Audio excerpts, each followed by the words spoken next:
जय हिंद दोस्तों। आज के इस नए जी के वीडियो में आप सभी का स्वागत है।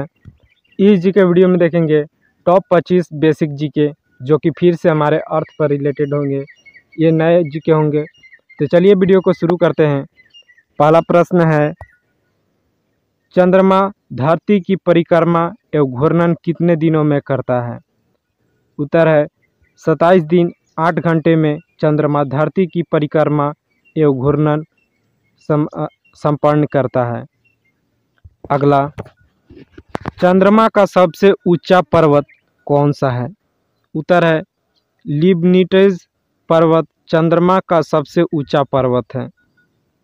अगला, चंद्रमा पर सबसे पहले पहुंचने वाले अंतरिक्ष यात्री कौन थे? उत्तर है नील आर्मस्ट्रांग एवं सर एडविन एल्ड्रिन चंद्रमा पर सबसे पहले पहुंचने वाले अंतरिक्ष यात्री थे। अगला, चंद्रमा पर कब अंतरिक्ष यात्रियों ने पहुंचने में सफलता पाई? उत्तर है 21 जुलाई 1969 ईस्वी में चंद्रमा पर अंतरिक्ष यात्री पहुंचने में सफलता पाए। अगला, चंद्रमा पर पहली बार पहुंचने वाले अंतरिक्ष यात्री किस यान से गए थे? उत्तर है अपोलो 11। अपोलो 11 से चंद्रमा पर पहुंचने वाले पहले अंतरिक्ष यात्री अपोलो 11 यान से गए थे। अगला, प्रकाश चक्र क्या है? उत्तर है वैसी काल्पनिक रेखा जो पृथ्वी की प्रकाशित और अप्रकाशित हिस्सों को बांटती है, वह प्रकाश चक्र है। अगला, पृथ्वी के परिभ्रमण की दिशा क्या है? उत्तर पश्चिम से पूर्व की ओर पृथ्वी की परिभ्रमण की दिशा है। ये पिछले वीडियो में भी बताया था। अगला है, जिस कक्षा में पृथ्वी सूर्य की परिक्रमा करती है उसे क्या कहते हैं? उत्तर है दीर्घवृत्तीय कहते हैं जिस कक्षा में पृथ्वी सूर्य की परिक्रमा करती है। अगला, एप्साइड रेखा क्या है? उत्तर उपसौरिक एवं अपसौरिक को मिलाने वाली काल्पनिक रेखा सूर्य के केंद्र से गुजरती है, उसे अपसाइड रेखा कहते हैं। अगला, अपसौरिक क्या है? उत्तर 3 जनवरी को सूर्य और पृथ्वी के बीच की दूरी कम हो जाती है, जिसे अपसौरिक कहते हैं। तो 3 जनवरी को सूर्य और पृथ्वी की बीच की दूरी बहुत कम होती है, उसी को अपसौरिक कहते हैं। अगला, अपसौरिक क्या है? उसमें उपसौरिक देखें, इसमें अपसौरिक है। तो जुलाई को पृथ्वी सूर्य से कुछ दूर चली जाती है, इसे अपसौरिक कहते हैं। इसको फिर से समझते हैं।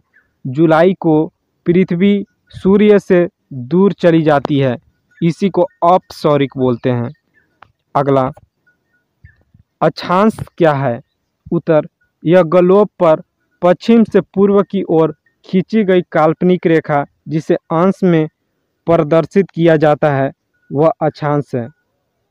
अगला, किस रेखा को शून्य अंश की स्थिति माना जाता है? उत्तर है विषुवत रेखा को शून्य अंश की स्थिति माना जाता है।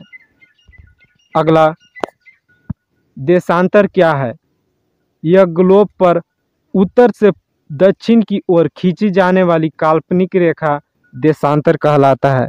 ग्लोब में हमने देखा होगा, जब उत्तर से दक्षिण की ओर खींची जाने वाली रेखा काल्पनिक रेखा होती है, उससे देशांतर कहते हैं। अगला, किस स्थान पर समय ज्ञात किन रेखाओं के आधार पर किया जाता है? उत्तर है देशांतर के आधार पर किया जाता है। देशांतर जो कि एक काल्पनिक रेखा है उत्तर से दक्षिण की ओर ग्लोबल पर, उसी के आधार पर समय ज्ञात किया जाता है। अगला, 2 देशांतर रेखाओं के बीच की दूरी को क्या कहते हैं? उत्तर गोरे।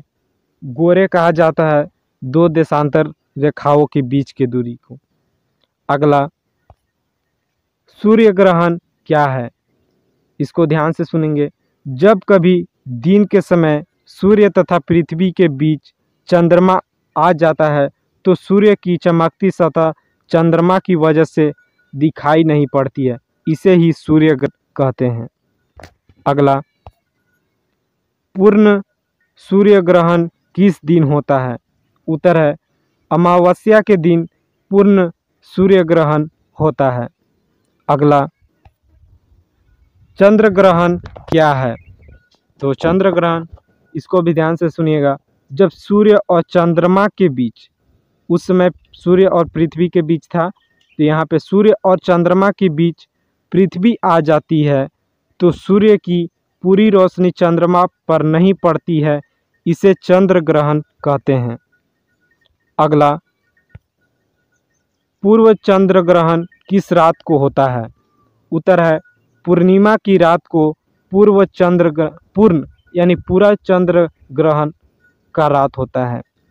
अगला, समय का निर्धारण किसे किया जाता है? तो पीछे ही क्वेश्चन में बताया था, एक देशांतर का अंतर होने पर समय में 4 मिनट का अंतर होता है। चूँकि पृथ्वी पश्चिम से पूर्व की ओर घूमती है, इसलिए पूरब की ओर बढ़ने पर प्रत्येक देशांतर पर 4 मिनट बढ़ जाता है और पश्चिम जाने पर प्रत्येक देशांतर पर 4 मिनट घट जाता है। इसी के आधार पर समय निर्धारण किया जाता है। अगला, अंतर्राष्ट्रीय तिथि रेखा क्या है? उत्तर है 180 डिग्री देशांतर को अंतर्राष्ट्रीय तिथि रेखा कहते हैं। तो आज का प्रश्न यहीं तक था। धन्यवाद दोस्तों।